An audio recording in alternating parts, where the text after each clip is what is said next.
Hey guys, it's Chels. Today I am here with Lysa Terkeurst. Yes, right? you got it right. Awesome. Awesome.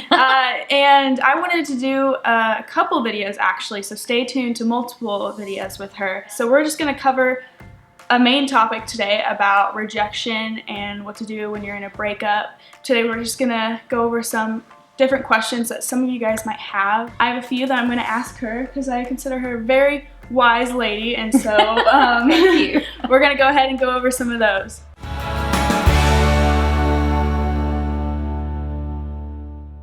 So I guess in the realm of breakups, and not only with boys but with friendships, I guess you can cover it in two different aspects. Why would you say a breakup hurts so bad? It's a great question. You know, there's been research, from a research standpoint, there's been research that's done that when someone is experiencing rejection, the emotional pain travels along the same neural pathways in your brain as physical pain. And the way they knew this is because they did a test group, and those who took Tylenol actually had a little bit of relief from their emotional pain. Now, I'm not saying take Tylenol if you're in emotional pain. Yeah. That's not it at all. It's just saying that there is it's not just that emotional hurt. There really is physical pain that goes along with rejection.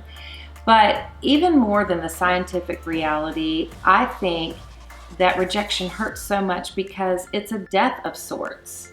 It's a death of what you thought would be with that person. And I don't know if this ever happens to you, but my brain runs ahead and makes plans with the people that I love.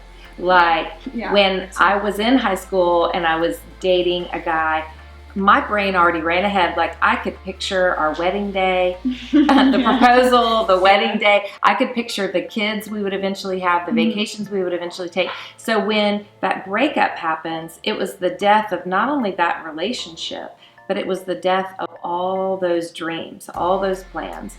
And so that is extremely painful. And that's true whether it's a friend or a boyfriend.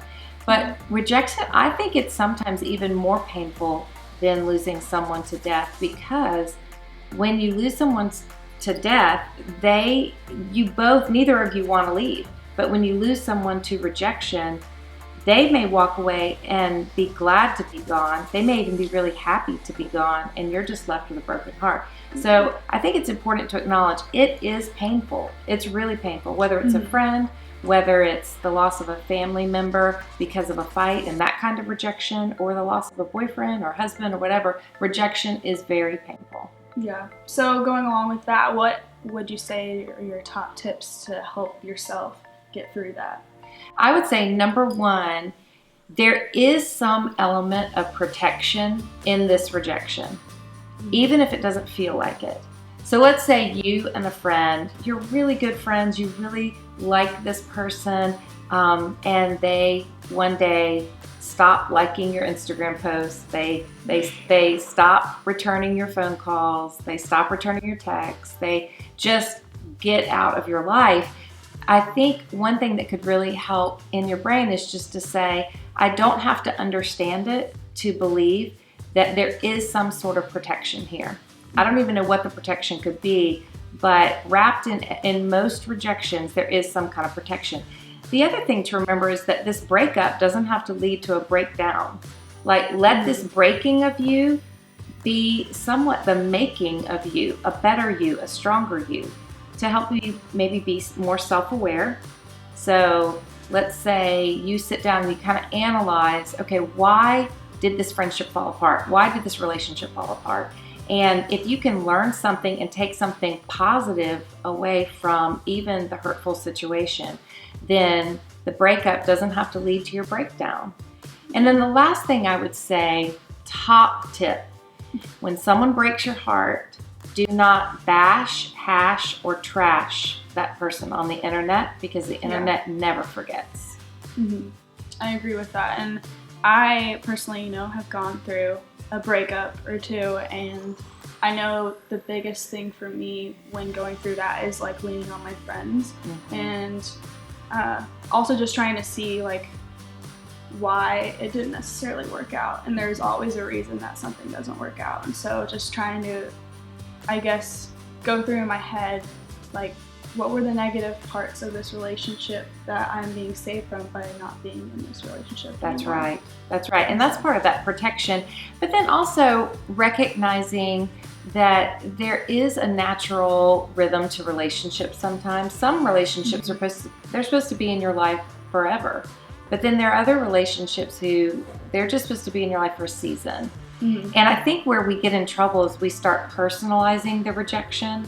In other words, we can kind of think, what was wrong with me? What was so bad about me that they had to walk away? And I guess I just want to speak truth into your heart that yes, there's a call to action in any breakup where you need to say, how can I become more self-aware? But in terms of your identity, you have to be super careful not to let that hurt damage how you see yourself. The reality is Psalm 139 says we are all fearfully and wonderfully made.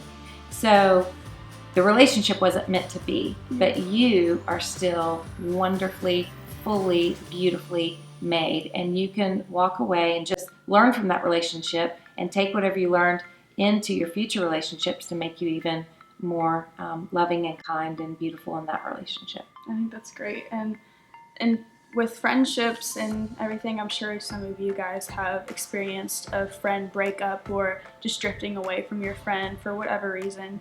But I know, at least going through middle school, that's where I was trying to find like my real friends. Then when I entered high school, I pretty much had the same core friends that traveled throughout high school with me. And of course there were some who kind of dropped off or went down a different path than I did, and I was kind of thankful for those people who I guess walked away, and I didn't really have much to do with that. I kind of wish that they would have stayed in my life, but then as time went on I saw why they didn't. And so I think God places, like you said, people in our lives for certain seasons to make us either realize things about ourselves or just to, make us learn and evaluate our life. And I guess it's all a big learning lesson. It is, absolutely. And I think one of the most important things, especially a great habit you can develop in middle school and carry it on into high school, and then you can carry it on into college, is just ask yourself, what do I want my life to be full of? Yeah. Do I want my life to be full of godly principles? Do I want my life to be full of joy? Do I want my life to be full of peace and patience and kindness? All of those wonderful fruits of a relationship with the Lord. If that's what we want our life to be full of, whenever you walk into a room, you need to bring the love and joy and peace that you want to be the atmosphere of that room. And we all have such a wonderful opportunity every day. But if I walk into that room and let my insecurities be the first thing that enters that room, it's going to become a completely different environment, because I'm going to walk in with my neediness and sort of begging everyone else, like, meet my needs. And in reality, if you think about it, even though that is very natural, that kind of neediness can actually be greediness in disguise. Because if you want your life to be full of love, full of joy, full of peace, then when you walk in that room, you can look at everyone else and realize everyone in here has insecurities. I don't care how positive they are or how beautiful they are or how popular they are. Every single person is dealing with insecurities and feeling like, oh, I wonder if my hair's okay. I wonder if my outfit's okay. I wonder if I look okay, or I wonder if I really fit in. Do these people really like me? Everybody's dealing with that. And so if you walk in and you instantly make other people feel beautiful and feel loved and feel accepted and joyful, suddenly the whole atmosphere changes because you've walked in the room. And people want to be around someone who has that kind of love and joy and acceptance and all that. And it's not about being fake. It's about being friendly and loving and kind. And the world needs more people like that. A lot of us have this, I guess, pre-assumed thought or different things in our head that we kind of expect people to kind of meet in a certain relationship. And you don't even directly tell this person, this is what I want, or this is how I am, this is my love language, this is, And so a lot of us end up being hurt because we're expecting things that we haven't even told a certain person. And I guess, how do you I guess, get out of that mindset? Because being a human, it's natural to do that. It's so natural. I think unrealistic expectations breeds relationship frustrations. Mm-hmm. And I've just seen this because I have expectations for sure. I mean, I've been married for 24 years now. I got married when I was really young, but I've been married for a long time, and this still can happen even in a well-established relationship. So I think communicating our expectations is crucial, and just having those heart-to-heart conversations, like I'm going to help you know how to love me in our relationship, and go ahead and communicate those expectations that we have. And then secondly, be humble enough to ask your friend, of all the expectations I've just communicated, are there any unrealistic expectations? Like if I say, okay, Chelsea, for us to be friends, you have to text me every morning at 7 a.m. So is that realistic or unrealistic? Totally not. Totally unrealistic, right? Yeah. So once I've communicated my expectations, then I will allow you, hey, Chelsea, speak into my life. Of all these expectations that I've said, which ones are unrealistic?